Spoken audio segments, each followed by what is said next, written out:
8వ అధ్యాయం 15వ వచనం. లూకాసు సువార్త 8వ అధ్యాయం 15వ వచనం. మంచి నేల నుండి విత్తనమును పోలిన వారెవరనగా యోగ్యమైన మంచి మనసుతో వాక్యం విని దాన్ని అవలంబించి ఓపికతో ఫలించువారు. హల్లెలూయా. ఒకటి, మన జీవితంలో మనం ఏదైనా వస్తువు కొనేటప్పుడైనా, ఏదైనా కూరగాయలు కొనేటప్పుడైనా మంచి కొంటామా చెడ్డవి కొంటామా? మరి మనం కూడా మంచి నేలలో పడాలనా బీడు భీములలో పడాలనా? మనమైతే అన్నీ మంచి కోరుకుంటాం, కానీ దేవుడు మనల్ని ఏం కోరుకుంటున్నాడు? మనం మంచిగా విత్తపడడాన్ని కోరుకుంటున్నాడు. నీవైతే నీ కంటికి అన్నీ మంచి కనపడాలి, మంచి వాటిని ఆశించాలని కోరుకుంటున్నావు, కానీ దేవుడు నీ మంచితనాన్ని కోరుకుంటున్నాడు. కాబట్టి దేవుడికి నచ్చేటువంటి ఆ మంచితనం మనలో కనపడాలంటే మనలో ఏముండాలి? ఓపిక. చెప్పండి ఒకసారి, చెప్పాలి గట్టిగా. విత్తనం వేసిన ఎమ్మటే మామిడికాయలు కాసేస్తుందా? నిన్న విత్తనం వేసి ఇవాళ మామిడికాయలు ఈ ప్రభావ నీతో చెప్పండి. అది దానికి కొంచెం టైం ఉంటుంది. నీ జీవితంలో కూడా యేసు ప్రభుని ఎదుర్కోవడానికే ఈ కొద్ది సమయాన్ని దేవుడు ఇచ్చాడు. ఈ లోకంలో 70 సంవత్సరాలు నీకు ఆయుష్ను దేవుడు ఇచ్చింది. ఎందుకంటే ఒకరోజు ఆయన కొట్టులోనికి నీవే ఒక ఫలంగా చేర్చబడాలి. మంచి గోధుమ వలె ఆయన కొట్టులోనికి చేర్చబడాలి. కనుక ఎవరు చేర్చబడతారు ఆయన కొట్టుకులోకి అంటే ఓపికతో. చెప్పండి ఒకసారి. మరి ఎవరికి ఓపిక ఉంటుంది? ఎవరైతే దేవుని యొక్క వాక్యాన్ని మంచిగా యోగ్యమైన మంచి మనసుతో వాక్యాన్ని విని దాన్ని అవలంబించిన వాళ్ళు. చెప్పండి ఒకసారి. పరిశుద్ధంగా జీవించండి అంటే పరిశుద్ధంగా జీవితాన్ని అవలంబన అంటే సాధకం చేసుకున్న వాళ్ళే ఆయన కొట్టులోనికి చేర్చబడతారు. కనుక అందరూ కొట్టులోనికి చేర్చబడతారంటే అది అబద్ధం. పరలోక రాజ్యంలో 3 కొట్లు ఉన్నాయి. 100% ఫలించిన వాళ్ళకు ఒక కొట్టు ఉంది, 60% ఫలించిన వారికి ఒక కొట్టు ఉంది, 30% ఫలించిన వారికి ఒక కొట్టు ఉంటుంది. ఇటు ఎవరికి పనికి రాకుండా, తన జీవితానికి పనికి రాకుండా, ఓపిక లేకుండా జీవించే వాళ్ళకు ఏ కొట్టు కూడా లేదు. వాళ్ళు ఎప్పుడు కూడా ఏం చేస్తారు? దీవారాత్రములు దాహం దాహం దాహం దాహం అని అరుస్తూ కేకలేస్తూ ఉంటారు. ఇక్కడ దేవుడు ఇచ్చినటువంటి ఈ 70 సంవత్సరాల కాలంలో దేవుడి కొట్టులోనికి నువ్వు ఒక ఫలంగా చేర్చబడాలంటే ఈ లోకంలో దేవుడు దేని కొరకు నిన్ను ఈ లోకంలో నాటాడో విత్తాడో అది ఎదుగుతూ ఉన్నప్పుడు నీలో ఏం రావాలి చెప్పండి? ఓపిక. హల్లెలూయా. మన జీవితంలో మనం మెండుగా ఓపికను కనపరిచిదుముగాక. ఓపికతో మనం ఆత్మఫలములను ఫలించుదుముగాక. ఓపికతో కుటుంబాలను కట్టుకుందుముగాక. ఓపికతో సంఘమును కడదుముగాక. ఓపికతో సమాజానికి మాదిరికరంగా జీవించుదుముగాక. తిమోతికి రాసిన మొదటి పత్రిక 6వ అధ్యాయం 11వ వచనం. దైవజనుడా, నీవైతే వీటిని విసర్జించి నీతిని భక్తిని విశ్వాసమును ప్రేమను ఓర్పును సాత్వికను సంపాదించుకొనుటకు ప్రయాసపడుము. హల్లెలూయా. కాబట్టి ఆ పరలోక రాజ్యం అనే కొట్టులోనికి మనం చేర్చబడాలంటే ఏదో ఈ లోకంలో ఏదో మెతుకులు కొనడానికి మాత్రమే మనం ప్రయాసపడకూడదు. పరలోక రాజ్యం అనే కొట్టులోనికి ప్రవేశపరచాలంటే కొన్నిటిని మనం ఈ లోకంలో సంపాదించుకోవాలి. వాటిని సంపాదించుకోవడానికి ప్రయాసపడమని దేవుని యొక్క వాక్యం కూడా సెలవిస్తుంది. ఇటు దైవ సేవకుల్ని ఎందుకు అంత బలంగా దేవుడు హెచ్చరించడానికి గల కారణం ఏంటంటే దైవజనుడే లోకంలో ఉన్న సంపాదన కొరకు, డబ్బు కొరకు సంపాదించుకోవడానికి ప్రయాసపడితే ఇప్పుడు సంఘమంతా కూడా దేని కొరకు ప్రయాసపడుతుంది? క్షేమైపోయే ధనాన్ని సంపాదించుకోవడానికే ప్రయాసపడుతుంది. అందుకే నువ్వు సంఘానికి ఒక మాదిరివి గనక దైవజనుడా, పై 2 వచనాల్లో గమనిస్తే అనేకులు ధనాపేక్ష కలిగి వారు నాశనంలోకి వెళ్ళినట్టుగా మనం చూస్తున్నాం. వారు ధనాన్ని సంపాదించుకోవాలని ఆతృతలో పడి ఒక ఉరిలోనికి వెళ్ళినట్టుగా చూస్తున్నాం. కానీ నా కుమారుడైన తిమోతి, వాటిని విసర్జించి నువ్వు క్షేమైపోయే వాటిని సంపాదించుకోవడానికి ప్రయాసపడకు, కానీ అక్షయమైన వాటిని సంపాదించుకోవడానికి ప్రయాసపడు. అవి పరలోకమందున తండ్రి నీకు అనుగ్రహిస్తాడు అని ఆ తిమోతిని హెచ్చరిస్తున్నట్టుగా మనం చూస్తున్నాం. ఎందుకంటే నువ్వు కట్టేటువంటి సంఘం క్షేమైన దాన్ని సంపాదించుకోవడానికే ప్రయాసపడే సంఘం అయితే అది కొట్టులోనికి చేర్చబడదు. నువ్వు కట్టేటువంటి సంఘం అది అక్షయమైన వాటిని సంపాదించుకోవడానికి ప్రయాసపడింది అయితేనే అది దేవుని కొట్టులోనికి చేర్చబడుతుంది. హల్లెలూయా. ఈరోజు చాలా సంఘాలు ఒక నామకార్థపు సంఘాలుగా మార్చబడడానికి కారణం ఏంటంటే క్షయమైపోయే వాటి మీదనే బోధ అంతా కేంద్రీకరమైపోతుంది. క్షయమైపోయే అలంకరణ మీదనే బోధ అంతా కేంద్రీకరించబడుతుంది. చెట్టు చూస్తే పచ్చగా ఉంది, కానీ ఒక్క ఫలము కూడా దానిలో లేదు. అందుకే ఆ దారిలో ఉన్న అంజూరపు చెట్టును చూసి ఏదైనా ఒక ఫలమును కోర్చుకొని తిందాము, కొట్టులోకి చేర్చామంటే దానిలో ఒక్క ఫలము కూడా లేదు. చివరిగా చూస్తే ఆ చెట్టు ఎండిపోయినట్లుగా మనం చూస్తున్నాం. ఈ రోజుల్లో ఒక పచ్చగా ఉండే పైకి కనబడే ఒక లోక సంబంధమైన భౌతికమైన ఆశీర్వాదాన్ని లోకం చూస్తుంది, కానీ అంతరంగమైనటువంటి ఆశీర్వాదాన్ని, ఆధ్యాత్మికమైన ఆశీర్వాదాలను సంఘం సవి చూడట్లేదు. అందుకే 100% ఎత్తబడే సంఘం 25% మాత్రమే ఆ నూరంతలు కలిగినటువంటి ఆ కొట్టులోనికి చేర్చబడుతుంది. మిగతా 75% క్రైస్తవులు విడిచిపెట్టబడుతున్నారు. మరి క్రైస్తవులే 75% మంది విడిచిపెట్టబడితే ఇంకా అన్యజనులు ఎంతమంది ఉన్నారు? హల్లెలూయా. ఒకటి, ఇది కడవరి కాలం. ఎవరు నూరంతలుగా ఫలిస్తారంటే మంచి మనస్సాక్షితో వాక్యం విని, ఈ వాక్యము దేవుడు నన్ను ఒక మంచి పరలోక రాజ్యంలో ఉన్నతమైన సియోను యెరూషలేములోనికి నన్ను చేర్చడానికే దేవుడు నా కొరకే ఈ వాక్యాన్ని అందిస్తున్నాడని ఆ వాక్యాన్ని విని దాన్ని అవలంబించడానికి ఎవరైతే ఓపికతో ఉంటారో వారే ఒకరోజు నూరంతలు పంటగైన ఆ పరలోక రాజ్యానికి వెళ్ళబోతున్నారు. హల్లెలూయా. ఓపికతో మనం ఈ లోకంలో దేవుణ్ణి సంతోషపెడదుము గాక. అటువంటి ఆత్మ సంబంధమైన భక్తిని, విశ్వాసమును, ప్రేమను, ఓర్పును, సాత్వికను సంపాదించుకోవడానికి ప్రయాసపడదుము గాక.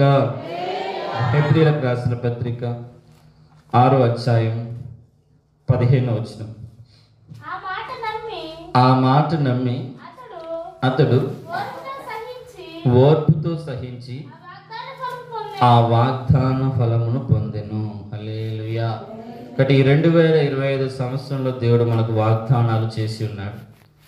ఈ వాగ్దానాలన్నీ పొందుకోవాలంటే ఏం కావాలి? మరి ఇప్పుడు మనకి ఓపిక. చెప్పండి ఒకసారి, చెప్పాలి గట్టిగా. అబ్రహాము వాగ్దానాన్ని స్వతంత్రించుకోవడానికి ఎన్ని సంవత్సరాలు పట్టింది? దాదాపు 25 సంవత్సరాల కాలం పట్టింది. హల్లెలూయా. నిన్ననే పిలుచుకున్నాం, ఇలా గర్భం తెరవమని ఏడ్చిందా? చెప్పండి. ఓపిక. చెప్పండి ఒకసారి. మన జీవితంలో మనం అవలంబించవలసింది, నేర్చుకోవలసింది మొదటి ఏం చెప్పండి? ఓపిక. ఓపిక లేకుండా నీకు ఎన్ని ఉన్నా అవి ఒకరోజు శూన్యంగా మార్చబడుతాయి. దేవుడిచ్చిన ప్రతి వాగ్దానం నీ జీవితంలో అది ఫలభరితంగా మార్చబడాలంటే నువ్వు ఎంత ఓపికతో దేవుని సన్నిధిలో ఎదుగుతావో అంతగా దేవుడు నువ్వు ఊహించిన దానికంటే అత్యధికమైన బహుమానాన్ని ఆయన అనుగ్రహించేటువంటి దేవుడు. హల్లెలూయా. చూడండి, మీకు కొన్ని ఎగ్జాంపుల్స్ చెప్తాను. ఒకప్పుడు ఒక 60-70 సంవత్సరాల క్రితం ఒక టీచరు స్కూల్లో ఉన్న పిల్లలందరినీ కూర్చోబెట్టి అందరికీ మిఠాయిలు కొనుక్కొచ్చి పెట్టారు. లడ్డూలు, కారాలు, స్వీట్లు తీసుకొచ్చి టేబుల్లో ఉన్న ప్రతి వారికి ఇచ్చి ఒక షరతు పెట్టాడట. 10 నిమిషాల వరకు ఎవ్వరు మిఠాయిలు తినొద్దని చెప్పి ఆ పిల్లల ముందు మిఠాయిలు పెట్టి వెళ్ళిపోయారు. ఇప్పుడు పిల్లల పరిస్థితి ఎట్టుంది? వీళ్ళ ముందు ఒక 10 కారపొట్లాలు, 10 స్వీట్లు పెట్టినాం అనుకో, వాళ్ళది ఎట్లుంటుంది చెప్పండి? ఎప్పుడు కుట్టుకుందామా, ఎప్పుడు తీసుకుందాం, ఎప్పుడు కుట్టుకుందామా, ఎప్పుడు తీసుకుందాం, ఎప్పుడు కుట్టుకుందామా, ఎప్పుడు. ఆ టీచర్ ఎంత సమయం పెట్టింది చెప్పండి? 10 నిమిషాల తర్వాత ఏం చేయొచ్చు? అయిపోయేదాకా తినవచ్చు. కానీ కొంతమంది పిల్లలు ఏం చేశారట, ఓపిక లేక చెప్పి టీచర్ ఏం చేశాడు? బయటికి వెళ్ళిపోయాడు. ఈ 10 నిమిషాలు ఓపిక లేకుండా మేము దాదాపు 100లో 95% ఏం చేశారు? కొంచెం టేస్ట్ చూశారు, ఎట్లున్నా, ఇది ఎట్టుంది, ఇది ఎట్టుంది, ఇది ఎట్టుంది. హల్లెలూయా. టీచర్ మళ్ళా తిరిగి వచ్చి ఎవరెవరు మిఠాయిలు తిన్నారు, ఎవరెవరు మిఠాయిలు తినలేదో లెక్క చూస్తే అలా ఒక 5గురు మాత్రమే ఉన్నారు. వాళ్ళ పేర్లు మాత్రం డైలీ రాసుకొని ఒక 15-20 సంవత్సరాల తర్వాత వాళ్ళు ఎక్కడున్నారో కనుక్కొని వారి పొజిషన్ చూస్తే ఈ 5గురు దేశంలో ఉన్నతమైన స్థానంలో ఉన్నారు. ఈ 95% మంది ఎక్కడెక్కడో బజార్లలో తిరుగుతూ ఒక చిన్న స్థానాల్లో ఉన్నారు. ఈ 5గురు మాత్రం ఎలా ఉన్నారు? ప్రపంచానికి ప్రయోజనకరమైనటువంటి స్థానంలో ఉన్నారు. హల్లెలూయా. ఒక జీవితంలో 10 నిమిషాలే ఓపిక పట్టునోడు అనేకులకు ఆశ్చర్యకరంగా మార్చబడతారా చెప్పండి? హల్లెలూయా. చూడండి, ఆ చిన్ననాటితనం నుండే వాళ్ళలో ఉన్న ఓపిక దేశం యొక్క ఉన్నత స్థానంలోకి నిలబడడానికి సహాయం చేసింది. హల్లెలూయా, హల్లెలూయా. కాబట్టి మనం ఓపికతో ఎంతగా ఈ లోకంలో జీవిస్తామో ఆ ఓర్పు మనల్ని గొప్పగా ఫలభరితంగా మారుస్తూ ఉంటుంది. కాబట్టి అటువంటి ఓపిక దేవుడు మన అణువు మన ఎముకల్లో, మూలుగుల్లో, నరాల్లో, ఆలోచనలో, హృదయంలో పుట్టించునుగాక. ఓర్పుతో ఈ లోకంలో ఫలించుదుముగాక. ఆ ఓర్పు మన జీవితంలో గొప్ప ద్రోహ కార్యాలు జరగకుండా కూడా అది మనం కాపాడుతున్నట్టుగా మనం చూస్తున్నాం. కాబట్టి ఒక క్రైస్తవుడికి కావలసిన ఒక ఆయుధం ఏంటంటే ఓర్పు. ఈరోజు మనం తినేటువంటి శరీరం అన్నిటినీ ఓర్చుకున్నటువంటి శరీరం, అన్నిటినీ భరించినటువంటి శరీరం, అన్నిటినీ సహించినటువంటి శరీరం, ఎంత ఓర్చుకున్న పాపాన్ని దరిదాపుల్లో కూడా రానియనటువంటి శరీరాన్ని మనం తీర్చుకున్నాం. ఆయన మీద ఎన్నో పాపపు ఆశలు తగిలాయి. ఆయన మనవలే శోధించబడ్డాడు. ఆలోచనలో, తలంపులో, నడవడికలో, చూపులో శోధింపబడి కూడా పాపము లేనివాడిగా ఉన్నట్లుగా మనం చూస్తున్నాం. కానీ ఈ లోకంలో నీ మీదకి ఎన్నో వస్తాయి, కానీ ఓపికతో ఒక పరిశుద్ధమైన జీవితాన్ని చేయడానికి నాకు సహాయం దయచేసి ప్రభువా అని మనం కనిపెట్టుకోవాలి. నువ్వు ఉన్నటువంటి నీ కనులు ఆశించిన దాన్ని ఓర్చుకోలేక ఎమ్మటే ఆ లోకాసుల్లో పడిపోతున్నావంటే నీలో పరిశుద్ధత కొరకైనటువంటి ఓపిక లేదు, కడవరి రక్షణ కొరకైనటువంటి ఓపిక నీలో లేదు. హల్లెలూయా. ఇక్కడ ఎంత ఓపికగా ఈ లోకంలో మనం ఆ మంచి మనస్సాక్షి కలిగి జీవిస్తామో అంతగా పరలోక రాజ్యం అనే మంచి కొట్టులోనికి మనం చేర్చబడతాము. హల్లెలూయా. లోక సంబంధంగా అన్ని చెల్లు కూడా చాలా సామెతలు చెప్పుకుంటారు. గుళ్ళో ఉన్న ఆ రాయిని తొక్కే రాయి అడుగుతుందట, మనం ఇద్దరం రాళ్ళమే కదా, నన్నేమో తొక్కుతున్నారు, నిన్నేమో మొక్కుతున్నారంటే నేను చెక్కబడ్డాను, అందుకే ఈరోజు మొక్కబడుతున్నాను. నువ్వు చెక్కబడ్డానికి అంగీకరించలేదు, ఓర్చుకోవడానికి నువ్వు ఇష్టపడలేదు కాబట్టి అందరు నిన్ను తొక్కుతున్నావు. ఇది లోక సంబంధమైన సామెత. ఈరోజు నీ బ్రతుకు ఒక తొక్కిసలాటగా మార్చబడడానికి గల కారణం ఏంటి? సాతాను నీ బ్రతుకును చితకదొక్కడానికి గల కారణం ఏంటి? దేవుని యొక్క వాక్యము నేను చెబుతూ ఉన్నప్పుడు నువ్వు దాన్ని అంగీకరించట్లేదు. ఆయనే మంచి శిల్పకారుడుగా నిన్ను ఒక మంచి స్థానంలోకి తీసుకొని రావాలని, ఒక యోసేపును చెక్కినట్టుగా, దావీదును చెక్కినట్టుగా, పేతురును చెక్కినట్టుగా, పౌలోసులను చెక్కినట్టుగా, యేసు ప్రభు చెక్కబడినట్టుగా నేను చెక్కాలని అనేక సార్లు ఆయనే శిల్పకారుడుగా ఉండి నేను ఒక మంచి శిల్పం వలె తన వాక్యం అనే శుద్ధ చేత నిన్ను బద్దలు చేస్తూ ఉండగా నువ్వు చెక్కబడ్డానికి ఇష్టపడట్లేదు. అందుకే ఈరోజు సాతాను నిన్ను తొక్కుతుంది, లోకం నిన్ను స్తోస్తుంది, చచ్చేంత వరకు శత్రువులు నిన్ను తొక్కుతున్నారు. అయితే మంచి శిల్పకారుడైన యేసు చేతి వాక్యం చేత నువ్వు చెక్కబడితే యోసేపు వలె అనేకులు నీ పాదములు ఎదురు సాగిలపడేది చేస్తారు. నిన్ను అవమానించిన వారే నిన్ను అభిమానించేవాడిగా దేవుడు మార్చాడు. నువ్వు తలదించుకున్న చోటనే తలెత్తుకునేటట్టుగా మార్చగలిగిన దేవుడు. నీకు ఈ కొద్ది కాలంలో నీకు చెక్కబడ్డం ఇష్టం లేదు కాబట్టే నువ్వు ఉన్నతమైన స్థానాన్ని సంపాదించుకోలేకపోతున్నావు. మొక్కై వంగడం నేర్చుకుంటే నువ్వు మానై ఉన్నప్పుడు అనేకులకు నీడగా మార్చబడతావు. హల్లెలూయా. ఇక్కడ దేవుడు మనల్ని చెక్కుతూ ఉన్నప్పుడు ఆ వాక్యానికి ఎంతగా మనం అప్పచెప్పుకొని దాన్ని అవలంబించేటువంటి జీవితం చేస్తామో అది మనకు ఉన్నతమైన స్థానంలోకి మనల్ని తోడుకొని వెళ్తుంది. హల్లెలూయా. అందుకే పరిశుద్ధులైన సేవకు వచ్చిన వారికి అనేక పరీక్షలు పెడతారు. పైకి బాగా భక్తిగా కనబడతారు, వారి హృదయాంతరంగాలను వారు శోధిస్తారు. ఇతడు చెక్కబడడానికి ఇష్టపడుతున్నాడా, నలగొట్టబడడానికి ఇష్టపడుతున్నాడా, అనవబడడానికి ఇష్టపడుతున్నాడా, అసలు నీలో ఇతనిలో అంతరంగ ఓపిక ఉందా లేదా పరీక్షిస్తారు. అప్పుడు మాత్రమే అతను ఏం చేస్తారు? అభిషేకిస్తారు. హల్లెలూయా. ఈ టెస్టుల్లో ఎక్కడ ఫెయిల్ అయినా అభిషేకించరు. ఎందుకు? అతడే మాదిరి రాబోతున్న తరానికి, సంఘానికి. హల్లెలూయా, హల్లెలూయా. అందుకే యోసేపును 17 సంవత్సరాలు పరీక్షించాడు, దావీదును 40 సంవత్సరాలు పరీక్షించాడు, అబ్రహాంను 25 సంవత్సరాలు పరీక్షించాడు. నీకున్న 2-3 సంవత్సరాలను ఓపిక నీలో కనపడకపోతే నువ్వు తర్వాత ఎవరిని పరలోకం అనే కొట్టులోనికి నువ్వు చేర్చుతావు. హల్లెలూయా. ఒకటి మంచి మనస్సాక్షి కలిగి ఎవరైతే ఓపికతో ఆ వాక్యాన్ని విని దాన్ని అవలంబిస్తారో వారే 100 అనే కొట్టులోనికి చేర్చబడతారు. హల్లెలూయా. కాబట్టి ఆ ఓపికను సంపాదించుకోవడానికి మనం అందరం కూడా ప్రయాసపడదుముగాక. చూద్దాం. ఓపిక కలిగి ఉంటే మనకు వచ్చే ఆశీర్వాదాలు చాలా ఉన్నాయి. కొన్ని మాటలు చదివి ప్రార్థన చేసుకుందాం. రోమిలకు రాసిన పత్రిక 7వ అధ్యాయం, రోమిలకు రాసిన పత్రిక 2వ అధ్యాయం 7వ వచనం. సత్క్రియను ఓపికగా చేయుచు మహిమను, ఘనతను, అక్షయతను వెతుకు వారికి నిత్య జీవమును ఇచ్చును. హల్లెలూయా. కాబట్టి ఓపికను కలిగి ఓపికను వెతికే వారికి దేవుడు ఇచ్చే మొదటి ఆశీర్వాదం ఏం చెప్పండి? చెప్పాలి గట్టిగా. మరి నిత్య జీవానికి వెళ్ళాలంటే మన నరనరాల్లో ఉండవలసింది ఏంటి చెప్పండి? ఇప్పుడు ఓపిక. చెప్పండి ఒకసారి. అందుకే అంతం వరకు తన్ను తాను రక్షించుకున్నవాడు, కాపాడుకునేవాడే కడవరి రక్షణ పొందుకుంటారు. అందరూ పొందుకోరు. అంతం వరకు ఏముండాలి మనకు చెప్పండి? ఓపిక. చెప్పండి ఒకసారి. యేసు ప్రభు చివరి శ్వాస ఊదేంత వరకు తన జీవితంలో ఏమున్నది చెప్పండి? అందుకే అన్ని నామముల కంటే పైనామంగా మార్చబడ్డాడు. పరలోకం మీదను, భూమి మీదను, పాతాల మీద, అన్నిటి మీద ఆయనకు అధికారం ఇవ్వబడింది. ఒకరోజు 1000 సంవత్సరాల పరిపాలనలో నీవు కూడా ఈ లోకం అన్నిటి మీద అధికారము కలిగి ఆయనతో పాటు రాజ్య పరిపాలన చేయాలంటే సహించిన వారైతే ఆయనతో పాటు ఏలుబడి చేస్తారని దేవుని యొక్క వాక్యం శ్రవిస్తుంది. ఈరోజు దేవుని కొరకు ఏం సహిస్తున్నావు నువ్వు? ఒకసారి 2024 సంవత్సరంలో ఏమి సహించలేకపోయావు? ఈ 2025 సంవత్సరంలో దేవుని కొరకు ఓర్చుకోవడానికి సహనము కలిగి ఈ 2025 సంవత్సరంలో పరిగెత్తు. దేవుడు ఓపికతో ఉన్న నీ జీవితాన్ని గమనించి వాగ్దానాలన్నీ కూడా నెరవేరుస్తాడు. హల్లెలూయా, హల్లెలూయా. కుటుంబం కొరకు ఎన్నో ఓర్చుకుంటున్నావు, పని కోసం ఎన్నో ఓర్చుకుంటున్నావు, పని చేసే దగ్గర ఎన్ని మాటలన్నా ఓర్చుకొని చేస్తున్నావు.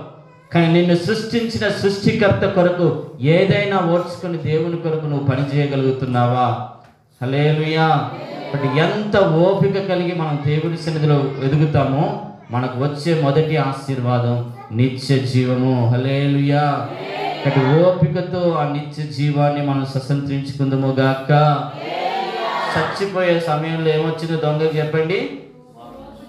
ఇంకొకటికి అప్పటి గుర్రాల. కొంతమందికి ప్రాణం పోతుంటే కూడా ఓపిక రాదండి. ఇంకో దొంగకి ఏమొచ్చింది? ప్రభువా నేను చేసిన దానికి న్యాయమే, ఇది ఓర్చుకుంటాయి బాధలన్నీ. అయితే నేను చనిపోయినాక కూడా అంత భయంకరమైన స్థితిలోకి వస్తుంది, నేను ఓర్చుకోలేను. అవి భయంకరం, అవి ఎంత ఏడ్చినా కూడా విడుదల పొందుకోలేని దినాలు. ఆ ఓర్చుకోలేని దినాలకు వెళ్లకుండా ప్రభువా నేను చేసిన పాపములన్నీ క్షమించి నీతో పాటు పరదేశులకు వచ్చేటకు నాకు అవకాశం అని కోరుకున్నాడు. ఆ భయంకరమైన ఓర్చుకోలేని శ్రమంలో అతను ఏం చేశాడు? దేవుడు విడిపించాడు. ఇంకొకరికి ఉందా ఓర్పు? ఏం ఓర్పు లేదు. కంఠంలో ప్రాణం పోతున్నా కూడా కొంతమందికి ఓపిక రాదండి.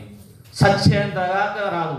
కట్టెబట్టుకొని నడుస్తున్నా కూడా కొంతమందికి ఓపిక ఉండదండి. హల్లెలూయా. విజయవాడలో మొన్న ఒకసారి రైల్వే స్టేషన్ దిగిన యమగొట్టుకుంటారు. చూస్తే 2 కాళ్ళు, చేతిలో కర్ర పట్టుకొని ఈ కుంటుడు ఆ కుంటుడు ఏం చేసుకుంటున్నారు? ఎంత కోపం ఉందంటే వారి ముఖాల్లో సైతానే కనపడుతుంది వారి ముఖాల్లో. హల్లెలూయా. దేవుడు వారికి అంత స్థితిలో పెట్టినా కూడా ప్రతిరోజు ఒకరి దయ మీద ఆధారపడుతూ భిక్షమెత్తుకొని బతకవలసిన వారిలో ఏం లేదు చెప్పండి? కరుణ లేదండి. హల్లెలూయా. ఇంకెవడన్నా వాళ్ళని చూసినప్పుడు భిక్షం వేయాలనిపిస్తుంది చెప్పండి వాడికి? మనుషుల దయ కోరుకునేవాడు ఇంకొక మనిషి మీద దయ చూపించలేని గుడ్డితనం. అయ్యో నాకు కాలు లేవు, వాడికి కాలు లేవని చూడండి, ఓర్వ లేకుండా చూడండి కొట్టుకుంటూ ఉన్నట్లుగా మనం చూస్తున్నాం. అటువంటి వాడికి భిక్షం వేయాలని అనిపిస్తుంది చెప్పండి? పరిశుద్ధ గ్రంథంలో కూడా ఈ సామెత ఉంది. హల్లెలూయా. పరలోక రాజ్యము ఏం చేసిందట, ఒక లెక్క చూసుకుంటూ ఉన్నాడట. ఆ మాటలు చదువు, మత్తయి సువార్త 18వ అధ్యాయం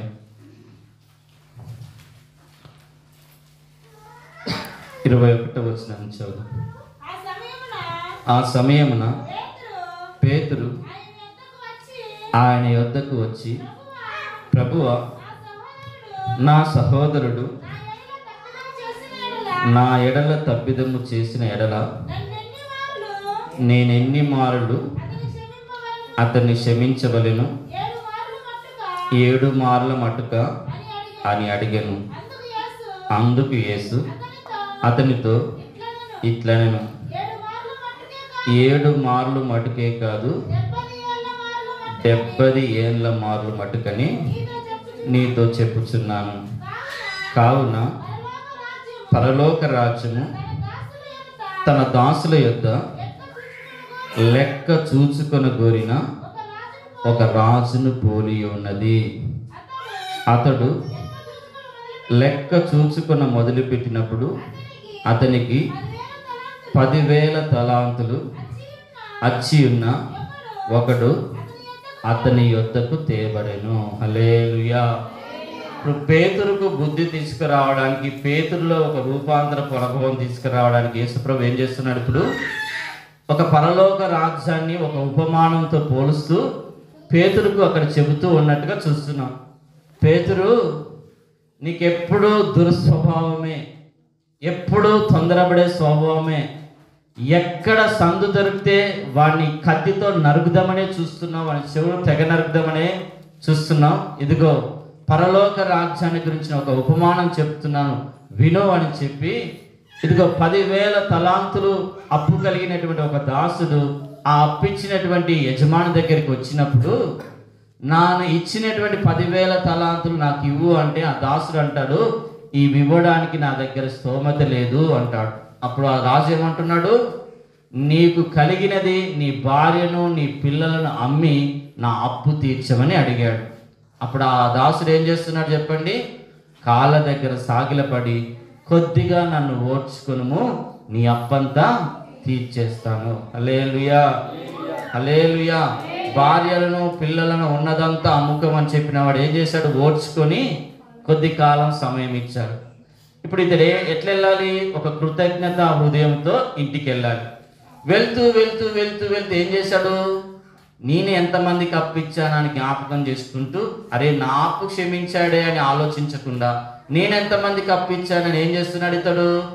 ఎవరెవరికి అప్పిచ్చానో తెలుసుకుంటూ అతడు ఒక 100 రూపాయలు అప్పిచ్చిన వాని దగ్గరని వెళ్ళి, ఇదిగో నీకు ఒకప్పుడు 100 నాణెములు అప్పిచ్చాను కదా, వాటిని కట్టు అన్నాడు. ఆ దాసుడు కూడా ఏం చేశాడు? ఇప్పుడు ఈ దాసుని దగ్గర మోకరిల్లి నన్ను ఓర్చుకొని సాగిలపడి నమస్కరించిన ఈ దాసుడు ఏం చేశాడు?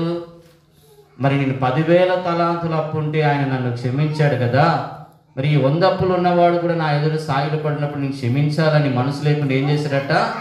అతన్ని చెరసాలకు అప్పచెప్పినట్టుగా మనం చూస్తున్నాం. హల్లెలూయా, హల్లెలూయా. అప్పుడు ఎప్పుడైతే అతడు చెరసాల్లోకి వెళ్ళిపోయాడు, ఏం జరిగింది? అక్కడున్న దాసులు అతనికి వెళ్ళి చెప్పారు, 10,000 తలాంతులు, నీవు నీ దగ్గర 10,000 అప్పిచ్చిన వాడిని నువ్వు క్షమిస్తే, అతడు కనికరించబడి వెళ్తూ తన దగ్గర అప్పు తీసుకున్న 100 తలాంతులు గల వాడిని క్షమించలేదు. క్షమించకపోవడాన్ని బట్టి అతన్ని హింసించి అతన్ని చెరసాల్లో వేశాడు అని ఎప్పుడైతే ఆ రాజుకు వర్తమానం వెళ్ళిందో ఏమైంది చెప్పండి? ఆ రాజు వచ్చి ఇతన్ని తీసుకుపోయి కూడా ఏం చేశాడు? చెరసాల్లో వేయించాడు. హల్లెలూయా. నిజంగా 10,000 తలాంతులకు వెళ్ళిన వాడికి జైలు శిక్ష ఉందా ఇంతకుముందు? లేదు. దేవుడు తన్ను క్షమించిన ప్రకారం తన దోషి దాసుని క్షమించలేకపోయాడు కాబట్టి ఏమొచ్చింది ఇప్పుడు? శిక్ష. హల్లెలూయా, హల్లెలూయా. నువ్వు ఇన్ని భయంకరమైన పాపాలు నువ్వు చేస్తున్నా, దేవుడు క్షమిస్తున్నా, నీకంటే తక్కువ పాపాలు చేసిన నీ కుటుంబ సభ్యులను నువ్వు ఓర్చుకోకుండా నువ్వు హింసిస్తున్న విధానాన్ని చూసి దేవుడు నీకు ఎంత శిక్షలు వేస్తాడో తెలుసా? దాన్ని నువ్వు భరించలేవు. హల్లెలూయా. నువ్వు ఎంత భయంకరమైన పాపివైనా దేవుడు నేను కనికరిస్తున్నా, నీకంటే కొంచెము తక్కువ పాపాలు చేసిన వారిని నువ్వు క్షమించకుండా విర్రవేగుతూ నేనే పరిశుద్ధుని లెక్క నీ ఇష్టం వచ్చినట్టుగా నువ్వు జీవిస్తున్నావే, ఆ జీవితాన్ని బట్టి దేవుడు నేను ఏం చేస్తాడో తెలుసా? భయంకర, నీకు వచ్చేది ఒకంత శిక్ష అయితే 700 శిక్షలోనికి నిన్ను తోడుకొని వెళ్తాడు. హల్లెలూయా, హల్లెలూయా. నీ పరలోకపు తండ్రి నిన్ను ఓర్చుకొని ఇంకా నేను భూమి మీద సజీవ లెక్కలో ఉంచి నేను ఇంకా బ్రతుకు అని సెలవిచ్చినాక నీకన్నా తక్కువ పాపాలు చేసిన వారిని నువ్వు ఇంకా ద్వేషాలు పెట్టుకొని నువ్వు జీవిస్తున్నావంటే, కాబట్టి నీకు ఒకంత వచ్చే శిక్ష 700 వస్తుంది. హల్లెలూయా. ఇక్కడ దేవుని రాజ్యం మనం ఎంతగా ఓర్చుకొని జీవిస్తే అంత అత్యున్నతమైన స్థానంలోకి వెళ్తాం. దేవుడు మనల్ని ఓర్చుకున్న విధానాన్ని మనం జ్ఞాపకం తెచ్చుకోకుండా, ఓర్పు లేకుండా ఎంతగా ఈ లోకంలో బ్రతుకుతామో 700 శిక్షకు మనం పాత్రులుగా మార్చబడతాం. హల్లెలూయా, హల్లెలూయా. ఇప్పుడు ఓపిక లేకుండా జీవించడాన్ని బట్టి అతనికి ఏం జరిగింది? ద్రోహ కార్యం. చెప్పండి, ఓర్పు ఉంటే గొప్ప ద్రోహ కార్యాలు జరుగుతాయా? ఇప్పుడు ఓపిక లేక దాన్ని బట్టి ఆ 10,000 తలాంతుకు వెళ్ళిన వాడు ఏమైపోయాడు? 100 తలాంతుల కంటే ఎక్కువ శిక్షణ అనుభవించినట్టుగా మనం చూస్తున్నాం. హల్లెలూయా, హల్లెలూయా. అందుకే పౌలు అంటాడు, పాపులలో ప్రధానుడనైన నన్ను కనికరించి నన్ను నమ్మకస్తుడిగా ఎంచావయ్యా. ఏ పాటి వాడను చచ్చేంత వరకు అనేకులను పాపంలోంచి విడిపించడానికి ఎంత ఓర్చుకున్నాడు. ఎన్నిసార్లు ఓడల వలన ఆపదలోను, ఆకలి దెబ్బల వలన ఆపదలోను, వస్త్రహీన వలన ఆపదలోను, కొరడాల దెబ్బల వలన ఆపదలోను ఎన్ని దేవుని కొరకు సహించాడు. ఒకసారి చచ్చాడు అనుకుని వదిలేసి వచ్చారు, అయినా మరలా కొన ప్రాణంతో లేచి వచ్చి సువార్తను చాటించాడు. హల్లెలూయా. ఈ ప్రధాన పాపిని ఖండించినందుకు నేను దేవుని కొరకు ఎంత ఓర్చుకోవాలో తన జీవితాన్ని ప్రపంచానికి ఒక మాదిరికరంగా పెట్టినట్టుగా మనం చూస్తున్నాం. హల్లెలూయా. ఈరోజు నువ్వు ఒక్కరినైనా సహించగలుగుతున్నావా? మంచిగా ఉన్న వాళ్ళని సహించడం చాలా తేలిక. హల్లెలూయా. ఎందుకంటే వాళ్ళ కొరకు ఏమైనా ఓర్చుకోవాల్సిన అవసరం ఉందా చెప్పండి? అసలు మన ఓర్పు పోకుండా వాళ్ళు ఏం చేస్తారు? మనం కూల్ కావడానికి చాలా చేస్తారు. హల్లెలూయా. మన మనస్సు ఉన్నాడు, మన మైకేల్ ఉన్నాడు, వాడు నన్ను కూల్ చేయడానికి ఏం చేస్తారు చెప్పండి? వచ్చి షేక్ హ్యాండ్ ఇచ్చి వాడు తీసుకెళ్తూనే ఉంటాడు. అంటే వాడికి ఏమున్నది? కోపం రానియకుండా. చూడండి, వాళ్ళకి ఏమున్నది? చిన్న పిల్లలకే ఇంత జ్ఞానం ఉంటే నీకెంత జ్ఞానం ఉండాలి మరి? నీ యజమానుడు దేని బట్టి నిన్ను కోపిస్తున్నాడో ఆ యజమాన్ని కూల్ చేయగలిగిన దైవ జ్ఞానం నీకు అవసరం లేదా? నీ భార్య దేన్ని బట్టి నీ మీద విర్రవీగుతుందో ఆమె విర్రవీగే తత్వాన్ని కూల్ చేయడానికి నీకు దైవ జ్ఞానము లేదా? ఒక కుటుంబంలో కోపం రేగడానికి గల కారణం ఏందో దాన్ని గమనించి ఏ జ్ఞానము చేత నేను సంఘములో కుటుంబంలో ఉంటే ఇవన్నీ సమాధానంగా ఉంటే ఆ దైవ జ్ఞానం కలిగి నివసించడమే ఓపిక. హల్లెలూయా. ఈరోజు సమస్యలు రావడానికి గల కారణం ఏంటి? లేనిపోని నిందలు నా మీదకి రావడానికి గల కారణం ఏంటి? దీనికి నేనే పాత్రుడనా అని నిన్ను నువ్వు ఓపికగా పరీక్షించుకుంటేనే అది ఒక పరలోక సంబంధమైన కుటుంబంగా మార్చబడుతుంది. హల్లెలూయా. ఆమర్తంగా నువ్వరు బట్టి ఆమరపడితే ఏమవుతుంది? 2 తలకాయలు పలుగుతాయి. ఇద్దరు కూడా ఏమవుతారు? వీళ్ళకు ఒక 50,000, వాళ్ళకు ఒక 50,000. ఒక సంవత్సరం అంత కష్టార్జితం అంతా వ్యర్థమైపోతుంది. హల్లెలూయా. ఎంత ఓర్పుతో మన కుటుంబాలను కట్టుకుంటాం, మన ఆత్మీయ జీవితాన్ని కట్టుకుంటామో అంతే అత్యధికంగా మన వాగ్దానాలు, దేవుడు మన కొరకు చేసిన ప్రతి వాగ్దానాలన్నీ కూడా నెరవేర్చబడతాయి. ఈరోజు నువ్వు తింటున్న శరీరాన్ని సాధారణమైన శరీరంగా భావిస్తే ఒక్క వాగ్దానం కూడా నీలో నెరవేర్చబడదు. ఆయన సమస్తమును ఓర్చుకున్నటువంటి శరీరం, రకరకమైన స్వభావాలు కలిగిన మనుషులు తన ఎదుటికి వచ్చినప్పుడు ప్రతి మనిషి యొక్క స్వభావాలను భరించి వారిని దేవుని వైపు మరులు కలపడానికి ఎంత జ్ఞానంతో యేసుప్రభు ఈ లోకంలో జీవించడో దాన్ని గ్రహించుకొని నువ్వు జీవించాలి. హల్లెలూయా, హల్లెలూయా. ఓపిక అంటే కేవలం మౌనంగా ఉండడం మాత్రమే కాదు, ఎదుటి వానిలో ఓపిక నశించిపోవడానికి గల కారణం ఏంటో గుర్తించి అతనికి ఓపిక గల వ్యక్తిగా మార్చబడడానికి నేనేమి చేయాలో అది చేయడమే నిజమైన ఓపిక. హల్లెలూయా, హల్లెలూయా. 12 రకాల స్వభావాలు కలిగిన వారి మధ్యలో యేసుప్రభు ఓపికగా ఉంటేనే సరిపోయిందా? వారు కూడా ఓపిక గలవారయ్యేటట్టుగా వారి పాదములు కడిగి ఆయన కండువతో తూడ్చేంతగా తగ్గించుకొని వాళ్ళలో ఉన్న గర్వాన్ని నేల మటుకు తీసినట్టుగా మనం చూస్తున్నాం. ఎదుటి వ్యక్తిలో ఉన్న గర్వాన్ని, అసూయను, ద్వేషమును, కోపమును తొలగించబడినట్టుగా ఏ దైవ జ్ఞానముగా నువ్వు కుటుంబంలో ప్రవర్తిస్తున్నావు? నువ్వు చెలరేగడం వల్ల వచ్చేది ఏమీ లేదు. హల్లెలూయా. ఆయన ప్రేమ, ఆయన ఓపిక ప్రపంచానికి రక్షణ తీసుకొని వస్తుంది. నీ ప్రేమ, నీ జ్ఞానం, నీ ఓపిక నీ కుటుంబానికి రక్షణ ఇస్తే చాలు. నీకు అంత భారం అవసరం లేదు. నీకున్న కుటుంబాన్ని ఒక నోవాహు కుటుంబాలే నడిపించుకో. అంతకంటే ఎక్కువ భారం అయితే లోకానికి మాదిరికరంగా ఉండు. ఆ విధంగా దేవుడు మనందరికీ సహాయము దయచేయును గాక. మన ఓపికతో మంచి ఫలములు ఫలించుదుము గాక. పరలోక రాజ్యం అనే కొట్టులోనికి చేర్చబడినట్టుగా మనకు మెండైన ఓపిక దయచేయును గాక. విలాప వాక్యములు 3వ అధ్యాయం 26వ వచనం, 27వ వచనం, 28వ వచనం. విలాప వాక్యములు 3వ అధ్యాయం 26, 27, 28 వచనం. నరులు ఆశ కలిగి యెహోవా అనుగ్రహించు రక్షణ కొరకు ఓపికతో కనిపెట్టుట మంచిది. యవన కాలముల కాడి మోయిట నరునికి మేలు. హల్లెలూయా, హల్లెలూయా. నీ యవనంలోనే నీ కుటుంబం అనే కాడి నువ్వు సరిగ్గా మోయకపోతే ముసలితనమందు నువ్వు దాన్ని భరించలేవు. హల్లెలూయా. నువ్వు యవ్వనమై ఉన్నప్పుడే నీ కుటుంబాన్ని సరి చేసుకోకపోతే నువ్వు ముసలివాడవైనాక నీ కుటుంబాన్ని భరించుకునే శక్తి నీకు ఉండదు. అందుకే ఎవడై ఉన్నప్పుడే ఏలి తన కుమారులను గనక సరి చేసుకోగలిగితే అంత భయంకరమైన శాపం వచ్చేదో చెప్పండి. తాను యవ్వన కాలంలో సరి చేయవలసిన కుటుంబాన్ని సరి చేసుకోలేదు. అందరూ ఒకే రోజు శాపగ్రస్తమైన మరణాన్ని పొందుకున్నట్టుగా మనం చూస్తున్నాం. హల్లెలూయా. నీవు యవ్వన కాలంలోనే నీ ఓపికను నీ పిల్లల ఎదుట కనపరుస్తున్నావా? నీవు యవ్వన కాలంలోనే జ్ఞానముతో బాలుడు నడవలసిన త్రోవను కనుక నీ పిల్లలకు నేర్పించలేకపోతే ఏలిని వృద్ధుడయ్యాడు. పిల్లల్ని సరి చేద్దాం అనుకున్నా సరైతున్నారు చెప్పండి. నువ్వు సరి చేయవలసిన వయసులో సరి చేయకపోతే వాడు మానైనాక నువ్వు ఎంత వంచినా వంగుతాడో చెప్పండి. దేవుడు నీకు ఇచ్చినటువంటి యవ్వన కాలంలోనే కాడి దేవుడి మీద పెట్టాడు. నీ కుటుంబాన్ని కట్టుకోవలసిన జ్ఞానాన్ని దేవుడు నీకు ఇస్తుండగా దాన్ని కట్టుకో. హల్లెలూయా. లేకపోతే వాళ్ళే నీ మీద ఒకరోజు తిరగబడే వారిగా మార్చబడతారు. నీ యవ్వన కాలంలో కనుక నీ కుమారులకు సరైన ప్రవర్తన చేయకపోతే సచ్చేంత వరకు నువ్వు ఎటు చచ్చినా కూడా వాళ్ళు ఆలోచించరండి. హల్లెలూయా, హల్లెలూయా. ఏ చేతులతో నీ పిల్లలను పెంచావో అదే చేతులు నేను అనాథలుగా పెడితే అనాథాశ్రమాల్లో ఉన్న పిల్లలకైనా అన్నం పెడతారు, నీకు అన్నం పెట్టరు. ఎందుకంటే ఆ కృతజ్ఞత జ్ఞానం ఉండదు.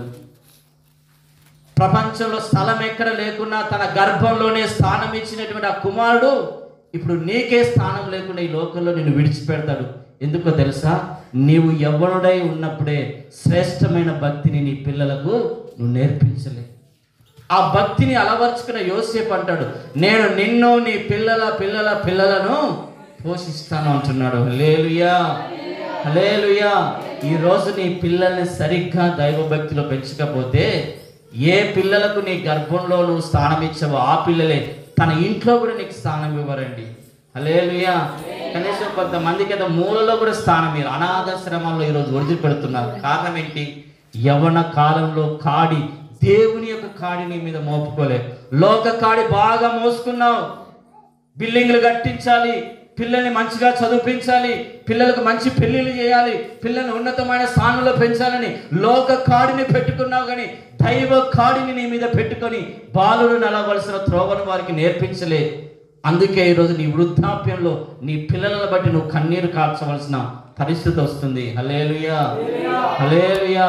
ముదిమి వచ్చేంత వరకు ఎత్తుకునే దేవుడు నీ పక్షంగా, నీ పిల్లలు నీ పక్షంగా ఉండాలంటే యవ్వన కాలంలో నీకు అనుగ్రహించిన పిల్లలు బాణం వలె దేవుని కొరకు జీవించినట్టుగా నువ్వు కాడిని భరించాలి. హల్లెలూయా, హల్లెలూయా. అనాథ పిల్లలు వేసినట్టుగా హాస్టల్లో పడి వదిలేయడం కాదు, వారి కొరకు ప్రతిరోజు విజ్ఞాపన చేయడం మొదలు పెట్టాలి. హల్లెలూయా, హల్లెలూయా.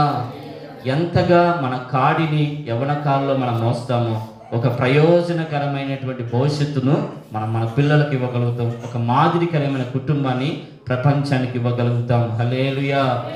అందుకే ఆ థామస్ ఆల్వా ఎడిసన్ అనే వ్యక్తి ఒక పనికిరాని వ్యక్తిగా ఉన్నప్పుడు యవ్వన కాలంలో పొందుకున్న ఆ కుమారుణ్ణి తన భుజముల మీద రాజ్యభారమును పెట్టుకొని ప్రపంచానికి ప్రయోజనకరమైన కుమారుడిగా మార్చాలనుకున్నదండి. హల్లెలూయా. అదే గనక దేవుని కాడి ఆ థామస్ ఆల్వా ఎడిసన్ తల్లి మీద లేకపోతే ప్రపంచంలో ఎంత మందిని వాడు నాశనం చేసేవాడు. హల్లెలూయా. ఈరోజు కొడుకులు కూతులు తాగుబోతులుగా, తిరుగుబోతులుగా, వ్యభిచారులుగా ఉత్తగనే మార్చబడడు. దేవుని కాడి వాడి భుజముల మీద లేకపోవడాన్ని బట్టే లోకం యొక్క కాడిని మాత్రమే పెట్టుకొని తిరుగుతున్నావు. అందుకే లోకంలో ఉన్న పాపం అంతా నీ పిల్లల మీదకి వస్తుంది. సత్యంత వరకు తాగుడు మానడు, సత్యంత వరకు భూతులు మానడు, సత్యంత వరకు లోక స్నేహం మానడు, సత్యంత వరకు సంపాదన గమనిస్తే ఒక్కటి కూడా ఆత్మ సంబంధంగా ఖర్చు చేయడు, అన్ని శరీర సంబంధమైన ఖర్చులే. హల్లెలూయా. అటు ధనం వల్ల ప్రయోజనం లేదు, జీవితం వల్ల ప్రయోజనం లేదు, పిల్లల వల్ల ప్రయోజనం లేదు. ధనవంతుడు ఏం సంపాదించుకున్నాడు చెప్పండి? ఏమీ రాలేదు. హల్లెలూయా. ఈరోజు నీ బ్రతికేమైపోతుందో ఒకసారి గమనించుకో. నీ ముదిమి వచ్చేంత వరకు దేవుడిని ఎత్తుకుంటాను వాగ్దానం చేసిన దేవుడు నీ పిల్లలు దేవుళ్ళలో నడిచినట్టుగా నీ యవ్వన కాలంలో దేవుడు మోపిన కాడిని భరిస్తున్నావా? కేవలం లోక సంబంధమైన బాధ్యతలు తీరిపోయేటట్టుగా లోక సంబంధమైన కాడి మాత్రమే నీ భుజముల మీద మోసుకుంటున్నావా? హల్లెలూయా. ఈరోజు ఎంతమంది తల్లిదండ్రులు అని పిల్లలను చేతులు పట్టుకొని సినిమా థియేటర్లకు తీసుకొని పోతున్నారు, కానీ పిల్లలను చేతులు పట్టుకొని మందిరానికి తీసుకొని రాలేకపోతున్నారు. పిల్లలను చేతిలో పట్టుకొని పిక్నిక్లకు, బార్ షాప్లకు తీసుకుని వెళ్తున్నారు, కానీ అదే పిల్లలను చేతిలో పట్టుకొని మందిరాన్ని తీసుకొస్తున్నారా? వీళ్ళంతా లోక సంబంధమైన కాడి, ఆత్మ సంబంధమైన కాడి వారి మీద మోపబడలేదు. హల్లెలూయా. ఎంత ఆత్మ సంబంధమైన కాడి మన భుజముల మీద ఉంటుందో ఆ కాడి మనకు పరిపూర్ణమైన విశ్రాంతిని, నెమ్మదిని కలుగజేస్తుంది. హల్లెలూయా. ఇక్కడ ఓపికతో మనం ఆత్మ సంబంధమైన కాడిని మోసేవారిగా ఉండాలి. ఎంత ఓపిక ఉంటే నిష్ప్రయోజకమైన థామస్ ఆల్వా ఎడిసన్ని ప్రయోజనకరంగా మార్చింది. హల్లెలూయా. సంవత్సరాల తరబడి వాక్యం వింటున్నా కానీ ఒక్క బిడ్డను కూడా ప్రయోజనకరంగా మార్చలేకపోతున్నావు. నీవు ఎదగడం వల్ల ఎవరికి ప్రయోజనం? హల్లెలూయా. నీకు చదువు రావడం వల్ల ఎవరికి ప్రయోజనం? నీకంటే బర్లు కాసుకునేవాడు నయం. ఈరోజు కొడుకుల్ని సైంటిస్టులుగా మారుస్తున్నాడు. హల్లెలూయా. నువ్వు ఎంత చదివితే లాభం? పిల్లలకు వాళ్ళు కూడా రావట్లేదు, ఏబీసీలు కూడా రావట్లేవు. నువ్వే పెద్ద భక్తి రాగు వల్ల ఎగిసి పడుతున్నావేమో. జాగ్రత్త. కాడి లేని భక్తి అది పరలోక రాజ్యానికి ఆశీర్వాదం కాదు. హల్లెలూయా. హల్లెలూయా. జార్జ్ ముల్లర్ ప్రపంచంలో ఉన్న అనాథ పిల్లలందరినీ పోషించే విశ్వాసంతో నడిపించే ఒక యోధుడిగా మార్చబడ్డాడటండి. తాను పోషించబడ్డం మాత్రమే కాదు, ప్రపంచంలో ఉన్న అనాథ పిల్లలందరినీ కూడా విశ్వాసంతో పోషించాడండి. ఒక్క 3 పిల్లల్ని పోషించడానికి అల్లాడిపోతున్నావే, ఏది నీ విశ్వాసం? హల్లెలూయా. ఎప్పుడు లోక సంబంధమైన కాడేనా, ఆత్మ సంబంధమైన కాడి ఉంటే అనుదినానికి కావాల్సిన ఆరోగ్యాన్ని దేవుడు ఇస్తాడు. అనుదినానికి కావాల్సిన పోషణ విషయంలో నూతనమైన ద్వారాలు దేవుడు తెరుస్తాడు. హల్లెలూయా. కానీ ఆ విధంగా ఓపికతో మరి దేవుడిచ్చే ఆ కడవరి రక్షణ కొరకు మన మీద కాడిని ఎత్తుకుందుము గాక. హల్లెలూయా. 3వ వాక్యం ప్రకటన గ్రంథం 3వ అధ్యాయం 10వ వచనం. ప్రకటన గ్రంథం 3వ అధ్యాయం 10వ వచనం. నీవు నా ఓర్పు విషయమైన వాక్యమును గైకొంటివి గనక భూనివాసులను శోధించుటకు లోకమంతటి మీదికి రాబోవు శోధన కాలంలో నేనును నిన్ను కాపాడెదను. హల్లెలూయా. ఎంత ఓపికతో ఈ వాక్యాన్ని అవలంబిస్తూ నిన్ను, నీ జీవితాన్ని, నీ కుటుంబాన్ని కట్టుకుంటావో ప్రపంచం మీదకి కొన్ని ఉగ్రత దినాలు రాబోతున్నాయి. ప్రపంచంలో ఓర్పు లేని వారందరికీ కూడా ఒక ఉగ్రత దినం ఉంది, తీర్పు దినం ఉంది. ఆ దినమున నువ్వు తప్పించబడాలంటే ఈ లోకంలో దేవుని వాక్యాన్ని ఓపికతో అవలంబించాలి. హల్లెలూయా. కాబట్టి ఇప్పుడు శోధనలోంచి తప్పించుకోవాలంటే వాక్యాన్ని అనుభవించాలా, లోకాన్ని ఓపికతో భరించాలా? ఎంత ఓపికగా ఈ లోకంలో వాక్యము కొరకు నువ్వు ఓపిక కలిగి జీవిస్తావో ప్రపంచం యొక్క పునర్జన్మ యందు నీకు ఒక శ్రేష్టమైన శోధన కాలం అనేది లేకుండా, తీర్పు అనేది లేకుండా, శిక్ష అనేది లేకుండా నిన్ను తప్పిస్తాడు. హల్లెలూయా. అక్కడ సత్యాంత వరకు లోక కాడే మోస్తావా, దేవుని కాడి కూడా భుజముల మీద పెట్టుకుంటావా? నువ్వు తినేటువంటి శరీరం అది రాజ్య భారమును భుజముల మీద మోసుకున్నటువంటి శరీరం. కనీసం నీ కుటుంబ భారమైన నీ భుజముల మీద మోసుకొని దేవుని కొట్టులోనికి చేర్చబడినట్లుగా ప్రయాసపడు. దేవుడు నీకు మంచి బహుమానం దయచేయునుగాక. హల్లెలూయా. ఒక మాట చదివి ప్రార్థన చేసుకుందాం. యాకోబు రాసిన పత్రిక 5వ అధ్యాయం 7వ వచనం. సహోదరులారా, ప్రభువు రాకడ వరకు ఓపిక కలిగి ఉండుడి. చూడుడి, వ్యవసాయకుడు తొలకరి వర్షమును కడవరి వర్షము సమకూడు వరకు విలువైన భూఫలము నిమిత్తము ఓపికతో కాచుకొనుచు దాని కొరకు కనిపెట్టును కదా. ప్రభువు రాకడ సమీపించుచున్నది గనక మీరును ఓపిక కలిగి ఉండి మీ హృదయములను సిద్ధపరచుకునండి. హల్లెలూయా, హల్లెలూయా. ప్రపంచంలో అత్యధికంగా ఒక మంచి వ్యవసాయం చేసేది ఎవరు చెప్పండి? ఇజ్రాయేల్ ప్రజలు. చెప్పండి ఒకసారి, చెప్పాలి గట్టిగా. మరి ప్రపంచంలో అత్యధికంగా వ్యవసాయం చేసే ఇజ్రాయేల్ ప్రజలకు అర్థం కావడానికి దేంతో పోల్చాడు? ఇప్పుడు వ్యవసాయంతోనే పోల్చి వారికి చెప్పాడు. కానీ ప్రపంచంలో అత్యధికంగా రాకడకు సిద్ధపడకుండా ఉన్న గుంపేది మరి ఇజ్రాయెల్ దేశమే. ఇజ్రాయెల్ దేశంలో నుంచే రాకడ గురించినటువంటి మాటలు చెప్పడానికి అపోస్తులు భూ దిగంతంలోకి పంపబడ్డారు. కానీ అదే కాలంలో ఈ లోకంలో ఎన్నో వాటి కొరకు ఇజ్రాయెల్ ప్రజలు ఓపిక కలిగి ఉంది. కానీ దేవుని రాకడ కొరకు దేవుని వాక్యం నిమిత్తం ఓపిక లేదు. దేవుడే వారిని కొద్దిగా అడ్డుబండగా పెట్టి మనము ఫలించడానికి వారికి అడ్డుబండగా ఉన్నట్లుగా మనం చూస్తున్నాం. హల్లెలూయా, హల్లెలూయా. ఇంకొక అడ్డుబండ అయితే దేవుడు నీ కొరకు పెట్టలేదు, వాళ్ళకు అడ్డుబండ పెట్టాడు మనం ఫలించాలని. మరి నీకెవరు అడ్డుబండగా ఉన్నారు ఫలించడానికి? హల్లెలూయా. ఈరోజు మనకు అప్పచెప్పబడిన వ్యవసాయ పనిలో, లోక పనిలో ఎంతో ఓపికతో వాటి ఫలములు అనుభవించేటట్లుగా మనకున్నటువంటి కుటుంబ భారం, ఆర్థిక భారం, పిల్లల భారం తొలగించుకునేటట్లుగా రాత్రనక పగలనక వాటి కొరకు ఎంతో సాగు చేస్తున్నావు. అదేవిధంగా మరొక వైపు నీ హృదయాన్ని సాగు చేసుకుంటున్నావా? ఆత్మ సంబంధంగా నీ కుటుంబాన్ని సాగు చేసుకుంటున్నావా? ఎక్కడెక్కడ నీ కుటుంబం ఆత్మీయ విషయంలో తప్పిపోతుందో ఆ ఆత్మ సంబంధమైన సాగు నీ కుటుంబంలో జరగాలి.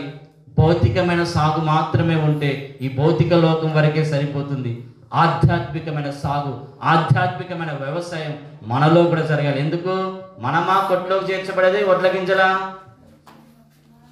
యుగ యుగాలు కొట్లో ఉండేది మనమా వడ్ల గింజలా? ఈ వడ్ల గింజలు మన కడుపులో ఉంటాయి ఎన్ని దినాలు? 70 సంవత్సరాలు. మనమే ఒకరోజు మంచి గోధుమ వలె పరలోక రాజ్యంలోకి చేర్చబడుతున్నాం. అందుకే మీరు దేవుని వ్యవసాయమును అయ్యున్నారని దేవుని యొక్క వాక్యం సెలవిస్తుంది. హల్లెలూయా. నీలో ఆత్మ సంబంధమైన వ్యవసాయం జరగాలి. కేవలం బాహ్య సంబంధమైన వ్యవసాయం మీదనే నీ కను దృష్టి పెడితే, బాహ్య సంబంధమైన వాటి వరకే ఓపిక కలిగి ఉంటే నువ్వు పరలోక రాజ్యం సమీపించలేవు. అందుకే దేవుని రాకడ సమీపిస్తున్నది.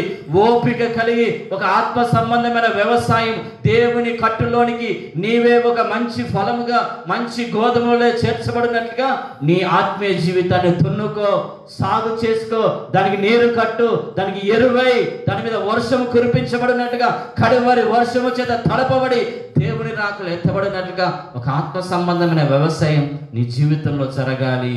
హల్లెలూయా. అప్పుడే నువ్వు ఆ పరలోక రాజ్యం అనే కొట్టులోనికి నువ్వే ఒక ఫలముగా ఒక మంచి గోధుమలే చేర్చబడతావు. హల్లెలూయా, హల్లెలూయా. కాబట్టి నువ్వు గురుగుల వలె ఉండకూడదు, తుర్పాలు పడితే ఎగిరిపోయే గోధుమల వలె ఉండకూడదు. కానీ ఒక గట్టి విత్తనం వలె దేవుని రాజ్యంలో చేర్చబడిన ఒక మంచి గోధుమ వలె నువ్వు మార్చబడినట్టుగా దేవుని రాకడ సమీపిస్తున్న ఈ కాలంలో ఆత్మ సంబంధం వ్యవసాయం నీలో జరిగించు. ఆ విధంగా దేవుడు నీకు సహాయము దయచేయునుగాక.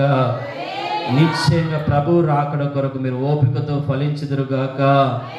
ఆయన రాజ్యమనే మరి సియోను యెరూషలేము అనే కొట్టులోనికి మీరు చేర్చబడుదురుగాక.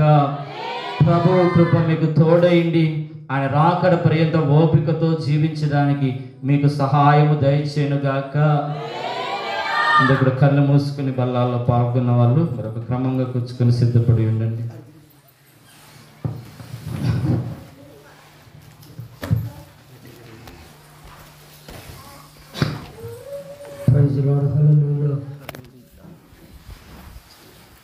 క్రమముగా